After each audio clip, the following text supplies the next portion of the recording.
Bom dia, amores. Tudo bem com vocês? Dando continuação ao nosso conteúdo, né? Hoje nossa aula vai ser de história, tá? Lá a partir da página 238, nós vamos falar um pouquinho mais sobre a vida rural no Brasil. Nós sabemos que os municípios são formados pela área rural e urbana, mas parte da nossa vida provém do espaço urbano, nossa alimentação e alguns costumes do nosso dia a dia. Na página 240 e 241, vocês vão encontrar algumas imagens relacionadas a isso, certo? Eles, no espaço urbano, se caracterizam pelas construções, que nós temos vários prédios, vários centros comerciais, e também pela grande quantidade de pessoas e veículos nas ruas. Já a parte rural, ela é caracterizada praticamente pelas plantações e criações de animais. Lá existem pessoas morando, porém em menor quantidade, certo? Muitas agropecuária, que é a atividade ligada à agricultura e à criação de animais, ela está ligada ao nosso dia a dia.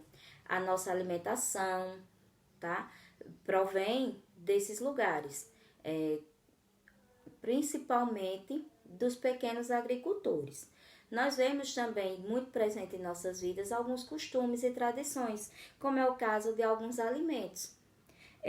Pamonha, milho assado, cuscuz, todos eles são parte da nossa tradição, na nossa culinária, e eles foram desenvolvidos na área rural, tá? Como também alguns festejos, como é o caso aí que tá mostrando a moda de viola. Essa imagem aí é lá em São Luís do Paraitinga, que é em São Paulo, área rural de lá, tá? Lá na página 242, vocês vão observar a imagem e vão fazer as anotações necessárias.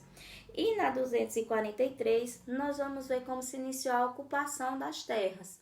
Quando em 1500, né, aqui no nosso território que corresponde à área que corresponde ao nosso território brasileiro, havia entre 2 e 4 milhões de indígenas que já ocupavam o território brasileiro. Nessa época, ocorreram várias expedições e uma delas foi a comandada por Pedro Álvares Cabral, que foi a do descobrimento, certo? Nessa época, a primeira atividade que foi feita, a primeira atividade econômica do nosso país, foi a extração do pau-brasil. Dele se extraiu uma tinta avermelhada que era usada no tingimento de tecidos.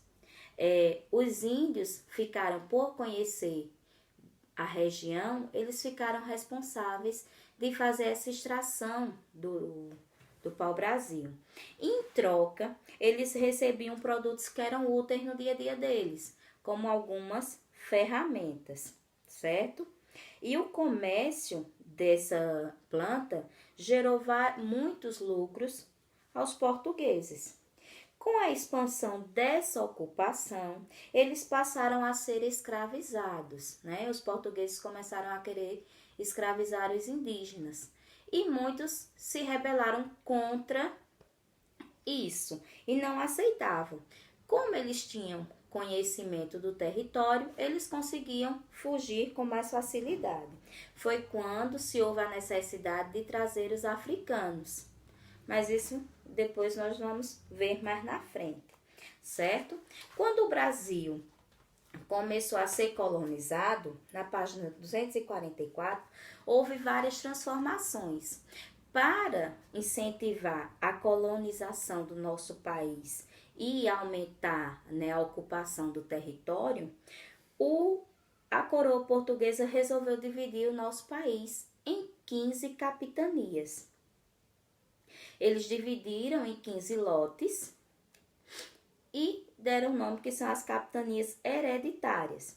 E elas foram entregues aos loteiros, a pessoas que faziam parte da coroa portuguesa, com o intuito de fazê-las crescerem e dar lucros, tá?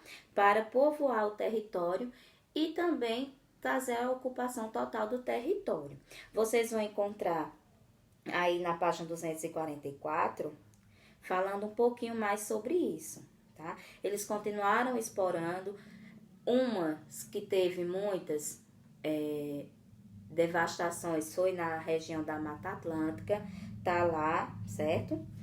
Na página 245, vocês vão encontrar uma atividade que vocês vão responder e depois enviar para mim de volta, tá? Beijo para vocês e até a próxima.